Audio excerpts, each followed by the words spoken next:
Now that winter is over, it's time to unclutter that house and get ready for some spring cleaning. And to tell us how to do that, we're joined by Jim Leavey from the Junkluggers. Love that name. We very catchy, very color. catchy, and not only that, a lot of us have a lot of junk in our house right about now. Right. And I already have bags of stuff that are ready to go to Goodwill. I'll be over in half an hour. I'll call the guys up after the interview. Okay, so when we're cleaning out our house to get rid of some of the stuff that we've accumulated, where should we start? Well, I think first of all, you have to make a personal decision as to what matters to you and what you might want to keep versus, something that's been sitting there for 2 years and, you haven't used it, it hasn't moved anywhere, you haven't utilized, then probably it's a good opportunity to kind of remove it. So if you haven't looked at it, touched it, or whatever in 2 years, you should get rid of it? Oh, but that's a general rule of thumb. A general rule of thumb. Okay.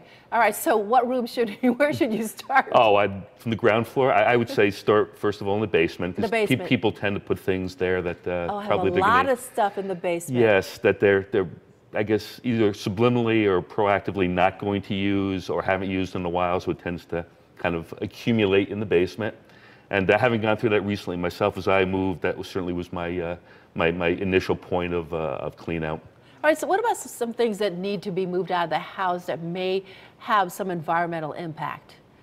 Where should they bring that? Well, actually, what we really try to do, environmental impact, meaning just being able to donate, or right, that, or people have paints in their house, things that they've accumulated over the years. Right. Well, paints, we don't generally take hazardous materials, but other than that, we take basically so you everything else. Take that to the. Yes. Yeah, that would have to be taken through other means. Exactly. But, we do try to donate everything. I want to sort of emphasize that. You say think green is what you say. Yes, yes.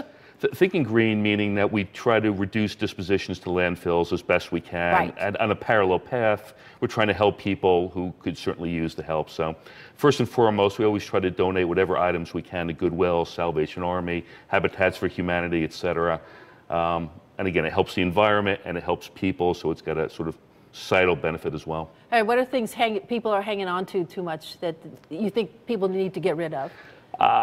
Again, that's sort of a personal decision. I think a lot of times I find that people mentally and emotionally feel better when they get rid of things they've had for a while. And number one, reduce clutter in the space, and at the same time maybe change that out with new items, couches, desks, things of that nature.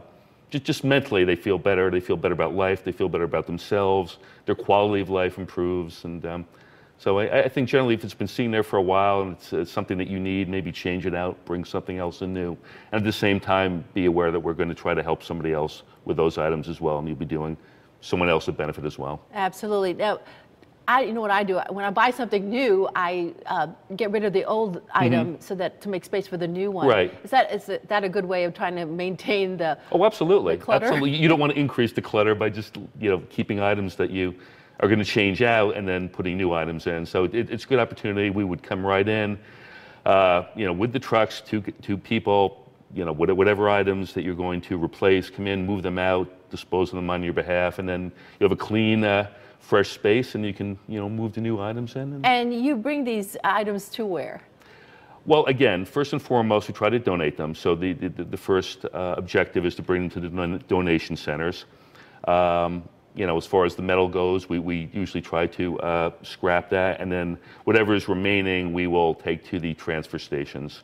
But again, our objective is always to try to reduce whatever we bring to landfills. Exactly, and of course, people need to check those boxes before they give them to you, in case something important is in these boxes. Well, yes, exactly. But our guys are very proactive too, so they will actually look, and if there's something that seems that maybe it slipped through the cracks, there is some either sentimental or real value to it, they'll at least bring it to the attention of the homeowner. All right. Jim Leavey with Junkluggers. Yes, Thanks indeed. so much. Jocelyn, thank you so much for having me. You're I appreciate welcome. it.